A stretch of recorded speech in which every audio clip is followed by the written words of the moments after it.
Thanks, Russ. And now I have the pleasure of introducing our speaker today. And as Lynn mentioned earlier, one thing I know for sure is that we are certainly looking forward to Gail speaking today. I would refer you back to the agenda. There are some comments about her background and what she does, and then her slides are also back there for your reference. But as excited as we are to have Gail here today, I know that she is equally excited and was extremely determined to get here.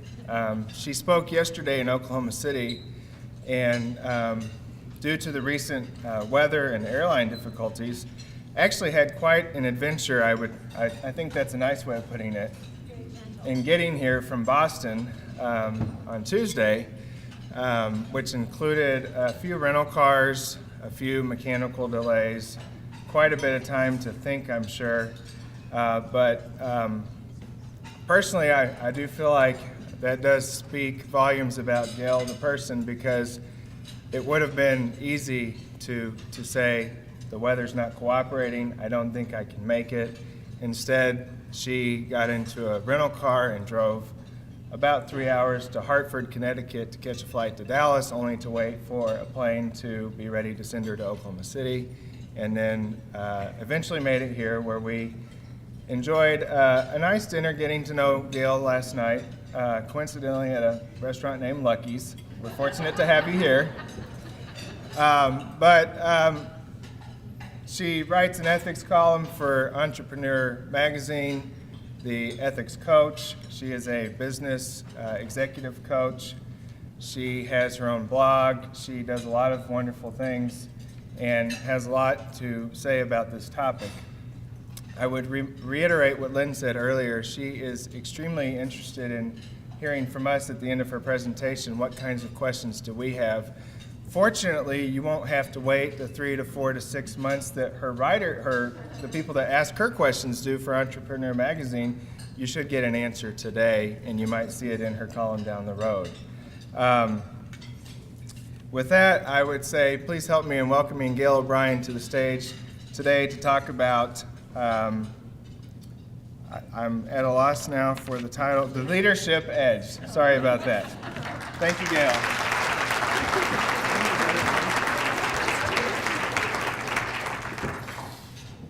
Good afternoon. It's a delight to be here. Thank you, Lynn, for inviting me and for giving me the topic, Leadership Edge. There's so much more that we can do to anchor leadership and culture and values into our organizations. Given the unpredictable, changing world that we're in, it puts increasing pressure on leaders and on organizations. And so there's so much more we can do to strengthen leadership. And so the topic today, Leadership Edge, there's so many things we could be discussing. But I have something I'd really like you to think about.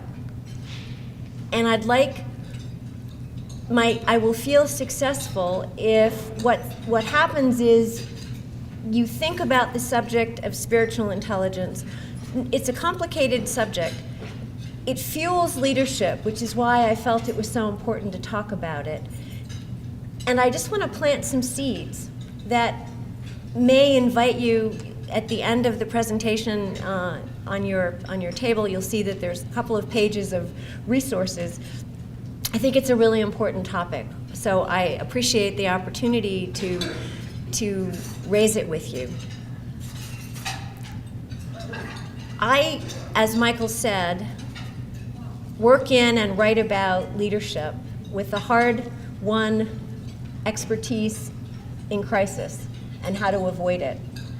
My purpose in 30 years of working, nearly 30 years, of working with leaders whose organizations are in change, challenge, or crisis is how we can avoid, how we can first see the kinds of red flags and signs that lead to ethical challenges, and then how we can address them and avoid them derailing our organization. the topic spiritual intelligence isn't necessarily a familiar one. Some people may think it's connected to religion. It's not. You can be very religious or agnostic, and it has no bearing on whether you have high or low developed spiritual intelligence. Some people think that it's just too Californian sounding, that it's much more appropriate for a yoga studio discussion than for a conference room or a boardroom. And some others might think that it just sounds weird. But you don't have to levitate, and you don't have to become a vegetarian. And based on the delicious-looking dinner, that's a good thing. My reason for coming to the topic of spiritual intelligence and how it impacts leadership is that for years I have been searching for a way that ethics and ethical behavior in organizations can become more a part of culture.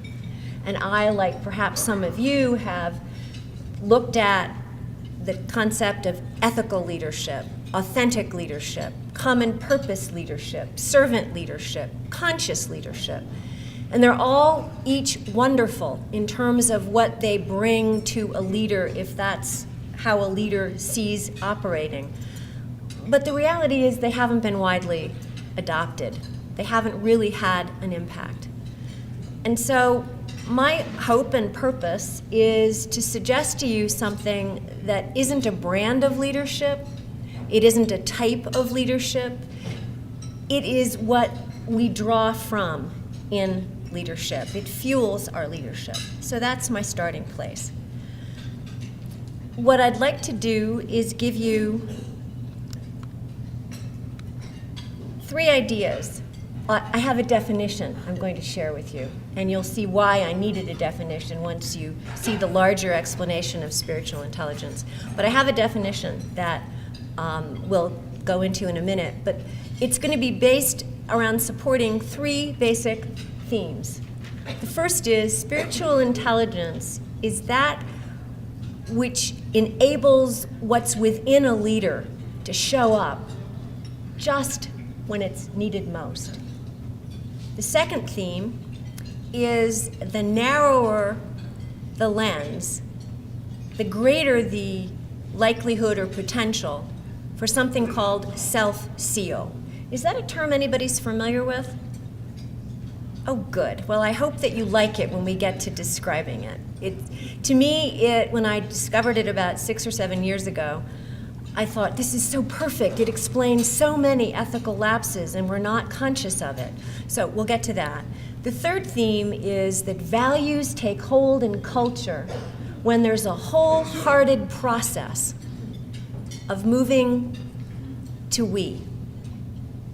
So let's begin with an incredibly artful, very important design element that shows my great expertise. For most of us in this room, I think, when we think of intelligence, we think of IQ, because we grew up with IQ seeming to embrace everything. Then about 20 years ago, a psychologist named Daniel Goleman published an article in the Harvard Business Review, What Makes a Leader? And in that, he introduced emotional intelligence. Not that he's the first, but we tend to associate it with him. And emotional intelligence includes self-awareness, self-mastery, empathy, motivation, and social skills. 2 years after his article was published, the researchers who have been working for a long time made public in greater visibility their work on spiritual intelligence. Now, in this astonishingly talented graph, which means that I do have a second career in design, I know, I'm trying to create, there's a tremendous complexity about spiritual intelligence, which is why it isn't on our radar. The definitions include all these wonderful things: how we access beauty, awe, deep meaning, higher purpose, how we get at moral intelligence, exercise compassion, and on and on and on. And they're all wonderful. And I can't imagine what it would be like to be a human being without spiritual intelligence, because I wouldn't be able to imagine without spiritual intelligence in the first place. The challenge in looking at this is that while it does integrate IQ and emotional intelligence, and it brings it into the whole, and part of what it does is give us the whole of it, that isn't the type of description that any leader is necessarily going to look at with any energy and figure out how it applies in his or her daily work. So my challenge was to come up with what I felt in integrity was a definition that did justice.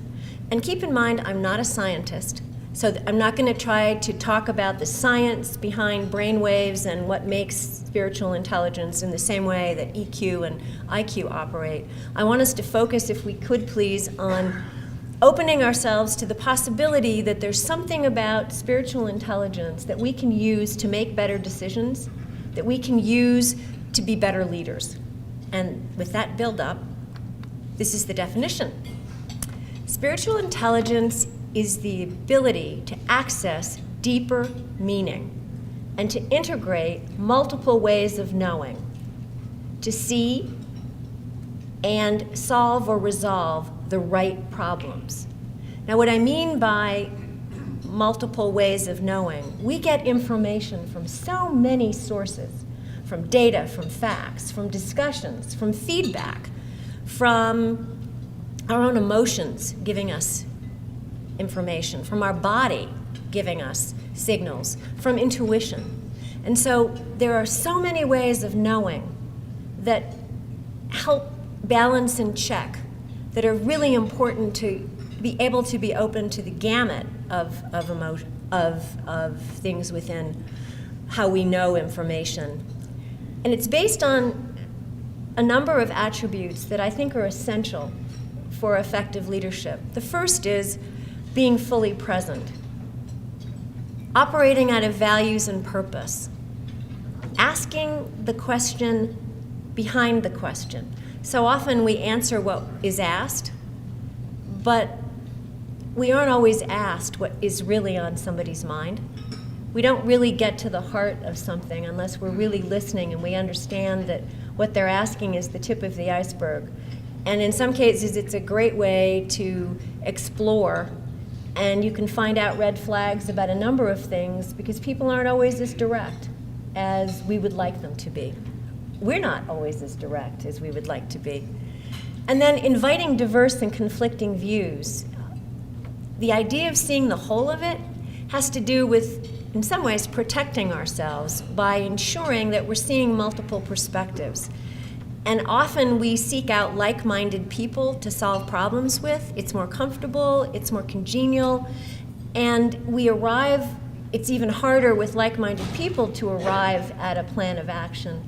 But the ability to understand at the beginning that we want to pull in people who probably don't agree with us, the idea of that would be that the ability to see the many perspectives in the beginning is going to help us see what the problem really needs, and it saves us more time by being able to do that. The idea of left and right brain, how many people have used the term or know what whole-brained thinking is? Some of you do, and we're going to talk a little bit about it.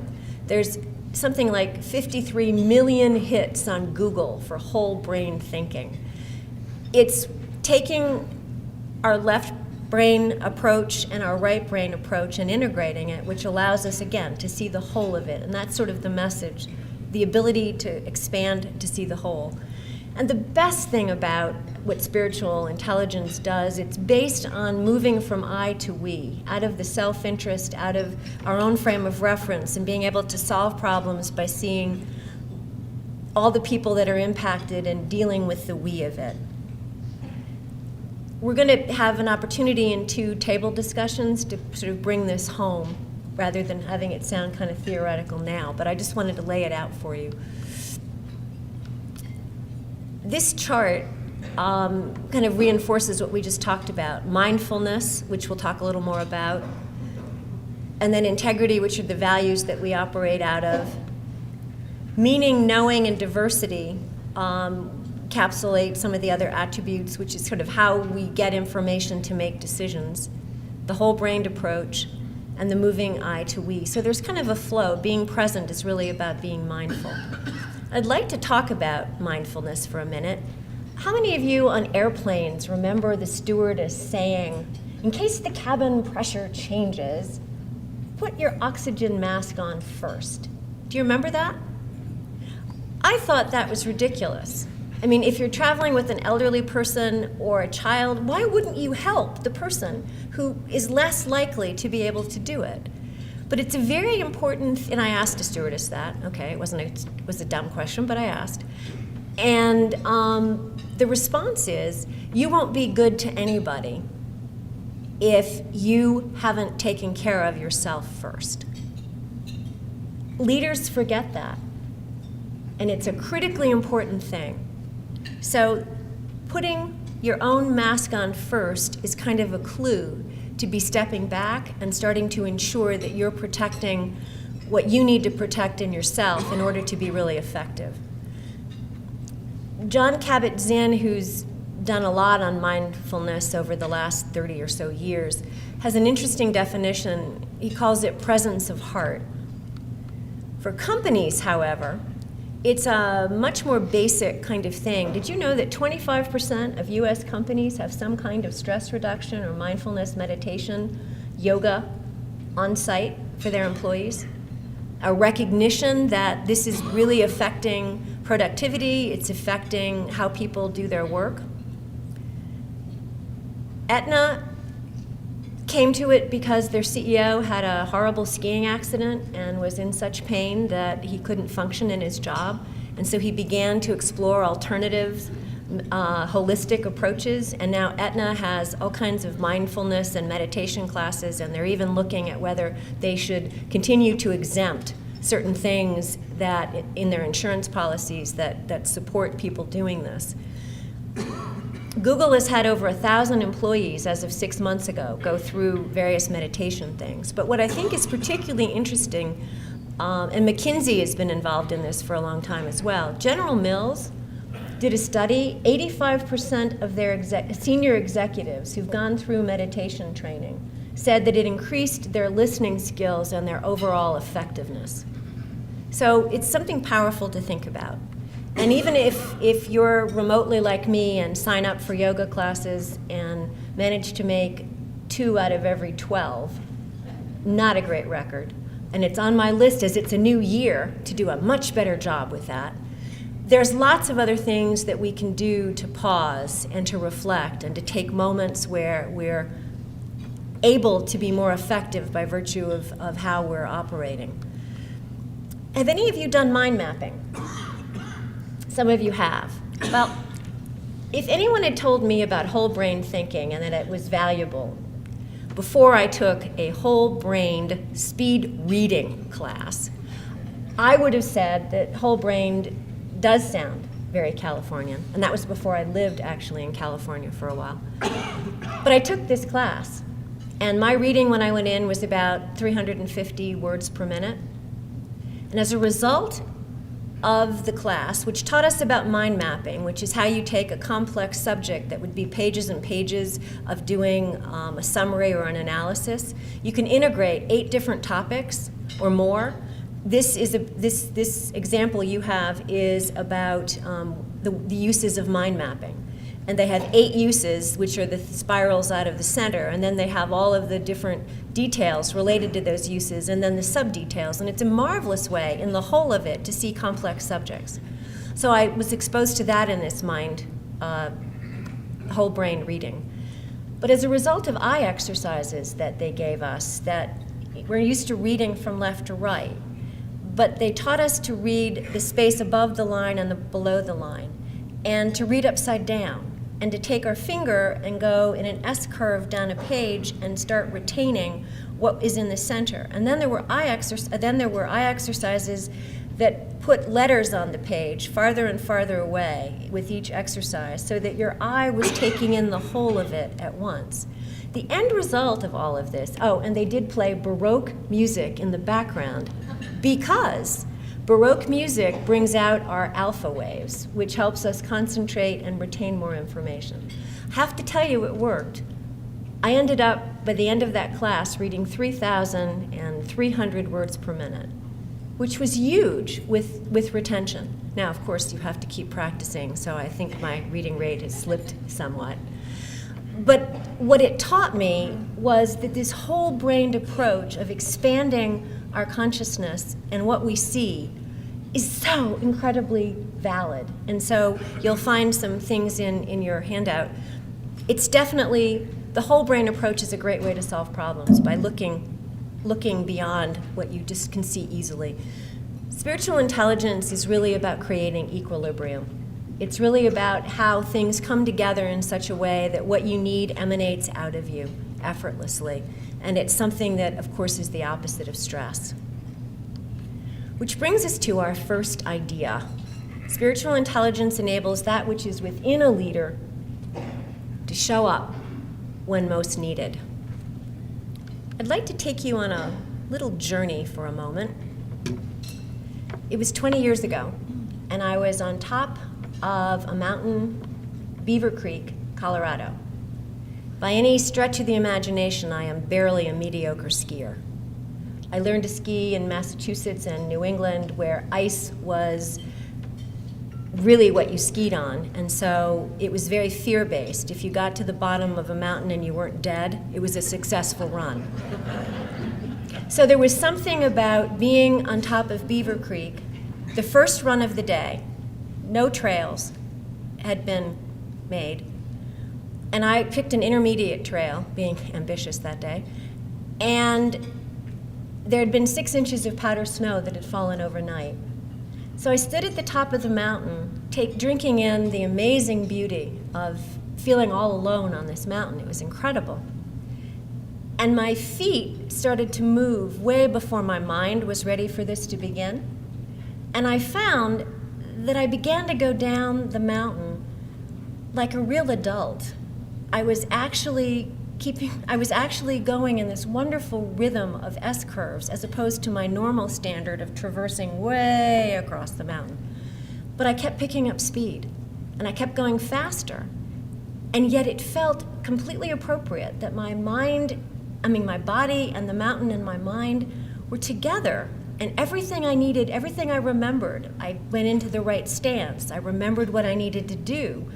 I got to the bottom of the mountain, and I realized everything I had needed just came out of me. And I realized that I was seeing the whole of it. I was feeling a very small part of the world because of what it's like on top of a mountain. But it was as if the world and I were completely one. I'm sure you have all had experiences that are similar. For me, I noticed that I started it by pausing. And that was accidental, but it made all the difference. I noticed, I was present, I saw, I took in everything. I was relaxed, which is relatively unique. There was an openness and a clarity and a purposefulness. And I was accessing multiple ways of knowing, as we just talked about before. There's so many ways that we know things that we don't know that we know them until they come out. And I saw the whole of it. So I'd like you to do a table topic exercise, and I'd like you to spend about 8 minutes, and I'd like you to talk to either the person on your right or your left. It's too hard if you talk to a couple of people at once, because what I hope you'll do in lining up in twos is to really have a chance to go through these questions, which I hope you can all read, and talk through them, because you've had an equilibrium moment, and it taught you something. It teaches us all, and what I'd like you to do is to think about, don't have to tell your equilibrium story to your partner because there wasn't time, but I'd like you to acknowledge whether or not what it felt like in that experience, if what you needed actually came out. And then what multiple ways of knowing, because you probably haven't thought about that before, can you think of that helped all that knowledge come together? And then using that in questions 3 and 4, not about the equilibrium experience, but when you make hard decisions, can you share with your partner what ways you rely on most in terms of how you get information to make decisions? And then what would increase your ease in seeing the whole of it? Does that make sense? Thank you for taking that exercise on. Obviously, you talked about equilibrium. The opposite of that is stress. Picking up on red flags avoid ethical breakdowns, but when we're in stress, when we're on overload, that's really hard to do. Multiple ways of knowing and accessing deeper meaning, our values and what we stand for, are all part of having the red flags be more visible to us. If any of you have read the book Blind Spots, why we fail to do what's right and what to do about it, the authors point out what we already know, but it's important to hear it again, that decision-making is most ethically compromised when we're overloaded. So we go back to being in the present, we go back to mindfulness as being incredibly critical. While we're dealing with challenges, I'd like to share a story about how a crisis transformed a leader and brought out his spiritual intelligence. I was recruited to Mitsubishi Motor Manufacturing after a sexual harassment lawsuit when the company needed to create a model workplace. But at the same time that the government was suing Mitsubishi, the Rainbow Push Coalition and Reverend Jackson and the National Organization of Women were leading a national boycott against the company. And the boycott went on for about a year, and finally we were making enough progress that they called the boycott off. But they called it off without a whole lot of faith that we were really going to deliver what we said. So my boss was invited to be the person who spoke at the press conference in New York. His responsibilities, among many other things, were head of financial. And in the speech, an apology was written into his remarks regarding the women who may have been harmed. And when the lawyers saw the apology, they indicated it would compromise the pending litigation, it would cost a great deal of money, it would be the worst possible thing to do, it would weaken the company, and it had to come out. Discussion ended when my boss agreed. It came out. So we went to New York, and the morning of the press conference, when he gave his speech, he put the apology back in. And the energy in the room changed immediately. And later, when a reporter asked a really hostile question of my boss, it was Reverend Jackson who stood up and walked over to the microphone and said, "You need to give this company a chance. Let them do what they said they'd do." I thought a lot about how that change happened. And I realized that he stepped out of the lens of the lawsuit and into his own humanity and values. He did what he felt was right, listening to his own voice. And that's really what changed everything in the culture of the company. Because then we were able to go back and the healing started to begin. The lawsuit was still dealing with what it needed to before it settled. But we were able to begin a major culture change where employees finally could just get back to doing what they needed to do, build cars. And we could have the new values and the new things take hold.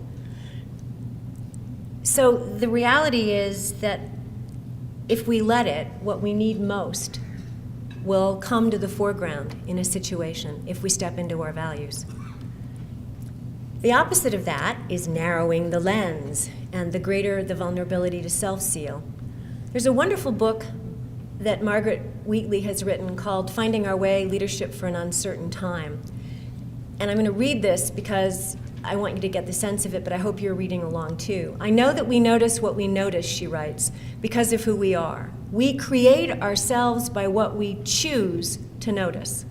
Once this work of self-authorship is begun, we inhabit the world we've created, we self-seal. We don't notice anything except those things that confirm what we already think about who we already are.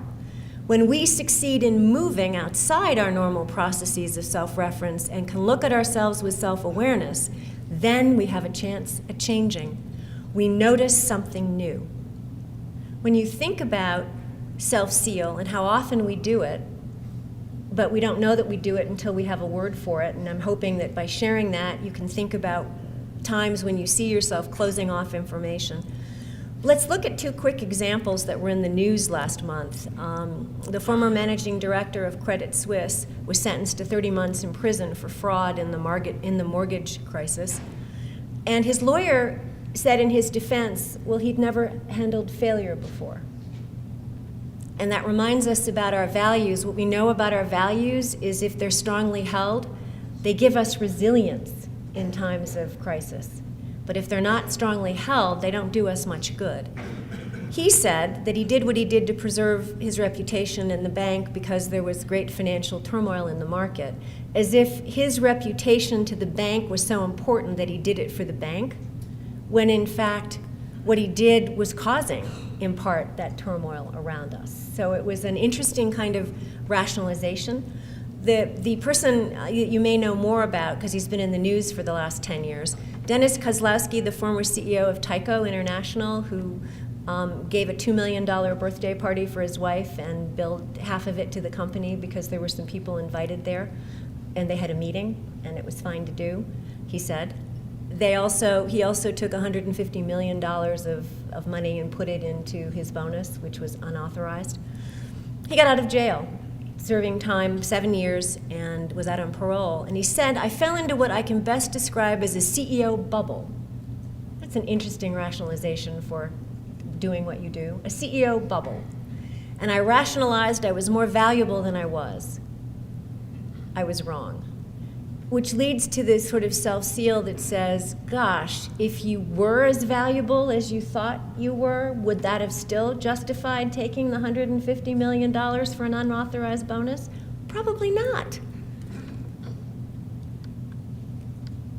We break the self-seal when we see that we're in self-seal when we start to close down and we shut out information. But when we become aware of what triggers us and can stop going into self-seal, then we have a chance to understand how to be accessing again our deeper ways of knowing, our values, and the other things about us.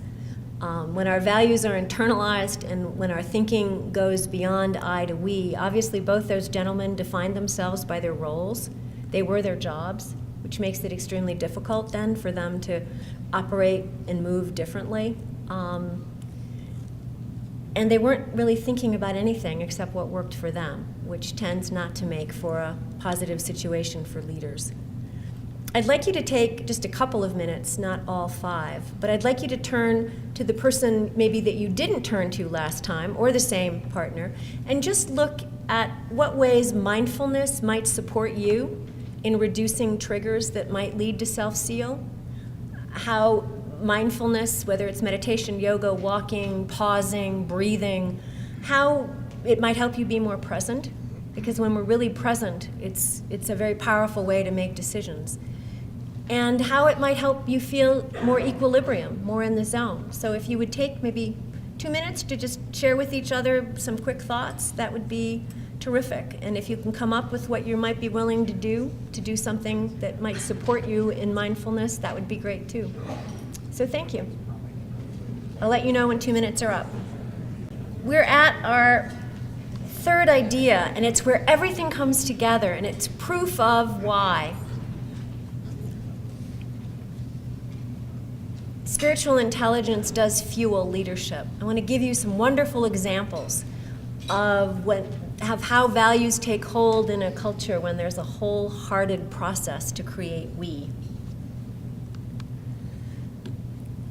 The most important thing I think about leadership is conveying on the deepest level why you do what you do to employees and to stakeholders and to others, because it has the capacity to just inspire and excite people. And what we know about research is that purpose can motivate people as powerfully as profit. There's a great restaurateur in New York City. His name is Danny Meyer, and he has a purpose called Enlightened Hospitality. He's got now, it could be 12.5 or more individual restaurants that have separate, not chains, but separate restaurants in different parts of the country. And when he opened his second restaurant, he'd always been conscious of values, but when he opened his second restaurant, he thought he wanted leaders everywhere in his organization, no matter what they did. And so he began to systematize the values process they had about how to get enlightened hospitality, and he came up with a performance review. 49% of every employee's performance review was based on technical competence of whatever it was they were doing. 51% was based on emotional experience, their impact on the people that they worked with, coworkers, customers. The 51% determined how successful they were in the company. He asked that for each day, for 10 minutes, every single employee at every level think about 3 things that they could do to especially delight a customer. So you add up the aggregate of all those people, all those hours, all those days, and you get an enormous, enormous impact. When that second restaurant opened, which is called Gramercy Tavern, when the New York Times did their review, the reviewer said, "I felt an energy when I walked across the threshold." Values become energy when there is this wonderful way of enlivening them. One quick story, there was a husband and a wife celebrating their anniversary at one of their restaurants, and the waiter overheard the husband and the wife upset because the husband had left the champagne in the freezer while they went to dinner, and they figured it would explode while they were eating at the restaurant, and they were upset because this was a special anniversary. The waiter said, "Sir, I'd be very happy to send someone if you let the doorman know. Be very happy to send someone and take the champagne out." And the husband was upset enough that he said, "Okay." And so they sent someone, and when the couple came, and you can imagine they then began to enjoy their dinner. When the couple came back home to their apartment and opened up the refrigerator, there was the champagne, but there was also a small box of chocolate-covered strawberries with a handwritten note saying, "Dear Mr. and Mrs., thank you so much for taking the time to spend a very special evening in your life with us. We really appreciate it." Enlightened hospitality. I'm looking at 3 quick companies that I want to contrast. Now, in Mitsubishi, when we did the whole values process and let all employees pick values, our wholeheartedness was a really systematic, making sure we thought through of everything we could. It took 2 years before the values impacted every single level of the company down to the group level. So that's a wholeheartedness that doesn't have to be hugs and excitement. The other 2 companies are wholeheartedness where there is an emotional reaction from the part of the CEOs about loving employees and about a spirit in which at the Container Store they have 7 foundational principles but 10 characteristics of what makes a great employee. And there's a year-long performance review where every single employee is expected to evaluate himself or herself against those 10 characteristics. So the performance review is huge.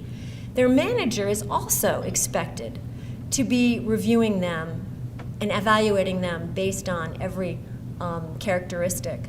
And so at the end of the year, there's a 2 to 3 hour meeting with every employee to celebrate. There are no surprises, they get feedback along the way, to celebrate what's been accomplished. It creates a tremendous amount of excitement about being seen and heard, about people caring about your development, about growing in your work, and about connecting to the larger purpose. The Container Store sells boxes, but that's not their purpose.